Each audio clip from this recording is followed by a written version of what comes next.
මගේ යාළුවා ආදරෙන් පිළිගන්න DF දම ගෲප් channel එකට 2025 මැයි මාසේ අවසන් සතියේ ගත කරේ කොහොමද කියලා තමයි මම වීඩියෝ එකෙන් අරන් එන්නේ. මේ ඉතින් මේ මගේ ගාඩන් එකේ මලුත් හැදිලා මේ දවස්වල. මේ දවස්වල නම් මේ අවසන් සතියේ නම් උදේ ඉඳන් මන්දාරම හවසට වහිනවා. මේ දවස්වල ඉතින් මලුත් හැදිලා ලස්සනයි නේ. මං ඉතින් ඔහොමද මේ මට හිතුණා මේ කැවුම් හදාගන්න මේක දවසක්. මේ සතියෙම වීඩියෝ එකක් තමයි මම මේ විනාඩි 7කට ඕගොල්ලන්ට හදලා වීඩියෝ එක දාන්නේ හොඳද?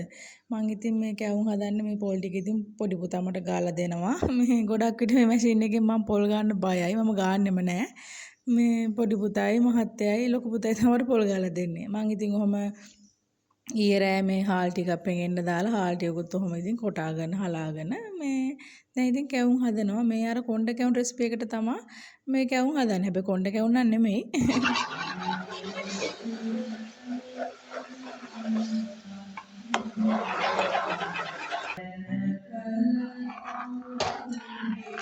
මේක ගන්න ඕනේ මේ ටික ගන්න ඕනේ අයියෝ අම්මා කනවනේ වැඩේ නෑ මේක ඉතින් බසිනවා මේක ගන්න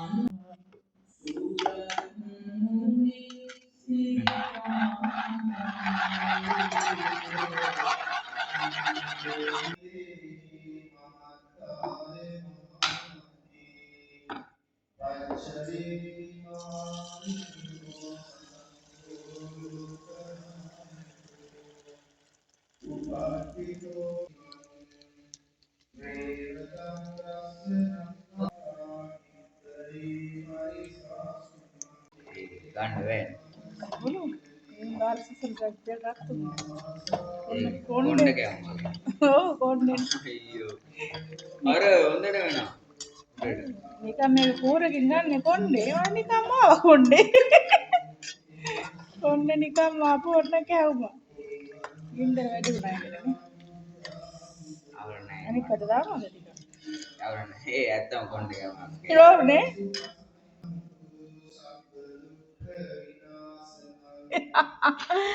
කොණ්ඩේ ගන්න පුළුවන් ඕන්න තක්කාගේ ඔන්න ඉතින් මට ෂොප් එකට යන්නත් උනා මේ මාසේ අවසාන මේ සතියේ දවස් දෙක තුනක් යන්න උනා මට. මොකද මේ මල් ළඟටම එන පිරිසක් ඉන්න මං ෂොප් එක වහලා තිබුණාත් මං වහලා කොහොම හරි මේ ජනවාරි ඉඳලම මං ෂොප් එක වහලා තියෙන්නේ මේ වෙනකම්ම. මේ අරින්නේ නැහැ මොකද මේ ඔයාලා දන්නවනේ මට ප්‍රෙෂර් ටිකක් වැඩි වුණා. ඊට පස්සේ ડોක්ටර් කිව්වා මහන්සි වෙන්න එපා, නිදි මරන්න එපා කියලා. ඒ හින්දා දැන් ගෙදරින් කවුරුත් වැඩි ෂොප් එකේ පැත්ත යනකොට කැමති නැහැ. මම ඉතින් අර මට වැඩක් තිබුණොත් තමයි යන්නේ. ඒ වගේ මෙයාලා ඉතින් මගේම මේ ඩ්‍රෙස් කරන කට්ටිය මෙයාලා මල් ළඟටම තමයි එන්නේ. මම ඔන්නද අම්මා බලන්න ආවා. ඉතින් මේ අවසන් සතියේ දවසක මේ අම්මා බලන්න ඉතින් ආවා. දැන් කොස් තියෙනවා. ඉතින් පොලොස් වගේ කඩා ගන්න තමයි මේ හදන්නේ. කුලංකක් ඇවිල්ලා ඊයේ කොස් ගෙඩි වැටිලා. මේ ගහේ මේ කොස් ටිකයි මේ සැරේ. වෙනදා නම් ගොඩ හැදෙනවා මේකේ කඳේ හැම පේන්නේ නැති වෙන්නේ. මේ සැරේ බොහොම ටිකයි. ඒ කියන්නේ පොලොස් ගෙඩියක් කඩන්න මේ හදන්නේ. පොලොස් ගෙඩි කඩාගෙන යනවා දැන්. යාගෙන යනවා. කොස් ගොඩක් තියෙන මේ තව කොස් ගහක් තියෙන මේ. අන්න අතනත් කොස් ගහක් තියෙනවා.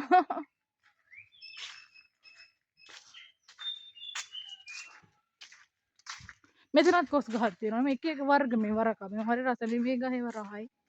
මෙන්න මෙතනත් කොස් දෙකක් තියෙනවා. අපේ අම්මා බලන් ඉන්නවර. ළමයිනුත් කරුසට ආවන් පස්සේ මොකද මේ අපේ කෙල්ලට වෙලා තියෙන්නේ කියලා. ඇයි මටද ඔය? බල්ලොත් දුරනවා. බල්ලොත් කැළඹිලා. මම මේ චූටි කාලේ සෙල්ලම් කරපු තැන මම ඉස්සෙල්ලත් අම්මලෙදට ගිහිල්ලා වීඩියෝ එක වලට දාලා තියෙනවා. මේ ආදත් ඉතින් මට හිතුණා අර පොඩි ෂෝට් වීඩියෝ එකක් මන් දැම්ම නානුවිලේ කියලා. මේ මට ඉතින් එහෙම පිස්සුවක් තියෙනවා අර සින්දුවක් මේ එදා සින්දු තිබ්බෙත් නෑ. අර මට අර මේ ලස්සනට උතන අර විල දැක්කම මට ඒක මේ ආසයි හිතුණා. ඉතින් මේ චූටි කාලේ සෙල්ලම් කරපු තැනනේ මම ඉතින් අදටත් එතෙන්ට ආසයි. ඉතින් මට අර එහෙම ඉතින් ආස එකක් දැම්මා. මම ෂෝට් වීඩියෝ එකක් දාලා තියෙන එක. ඔහොම තමයි ඉතින් අම්මා පොඩි කාලෙත් ඔහොම තමයි අපි දිහා බල ඔය වත්තේ වගා කරනවා. අම්මා තවත් එහෙමයි මේ කොළ ಜಾති මේ හිටවලා තියෙන්නේ. මට ඉතින් ඔහම මේ කොළ ಜಾති මේ කඩලා දෙනවා. අරන් ගිහලා කොළ ගැඳ හදන්න කියලා. මේ ගම්වල ඉතින් එහෙම තමයි. මේ අපේ අම්මලා ඉතින් අපි පොඩි කාලේ ඉඳලා වගා කරනවා. ඔන්න ඉතින් මම කොළ කැඳ හැදුවා. අම්මා ඉතින් මට කොළ ಜಾති ගොඩාක් කඩලා දෙනවා. මං ඉතින් ඒවා ෆ්‍රිජ් එකේ දාගෙන මේ ඔහොම කොමාරි අම්මා ඉදිරිය ගියන් පස්සේ සතියේට එකපාරක් මේ මාසෙම වගේ මේ මාසෙට දවස් 4ක් වගේ මං කොළ කැඳ හදනවා. ඊට පස්සේ උන් ඉතින් අම්මා මේ හදලා ගස් ලොකුයි දැන් ඔන්න මං පොලොස් කඩාගෙන ආපු මේ පොලොස් තමයි හැදුවේ. මේ එදා දවසේම නෙමෙයි මේ අම්මා ඉදිරිය ගිහලා දවස් දෙකකට පස්සේ තමයි පොලොස් හැදුවේ. ඉතින් මං පොලොස් ඇඹුලක් මේ හැදුවා කියලා වීඩියෝ එකක් දාලා තියෙනවා. ඉතින් ඒකත් බලන්න. මගේ channel එක subscribe කරන්න ඔය ගමන්. ඉතින් හොඳද like එක comment එකක් දාන්න.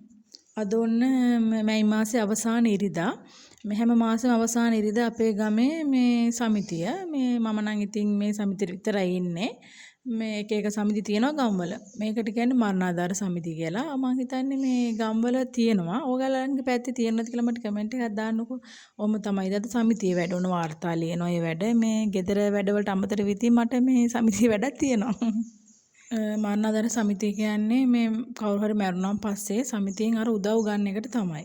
මේ කවුරු හරි ඉතින් අර මැරුණාන් පස්සේ කවුරු හරි කියන්නේ ඉතින් අපි හැමෝම මැරෙනවනේ අපි හැමෝම මරණ මිනිස්සයෝ.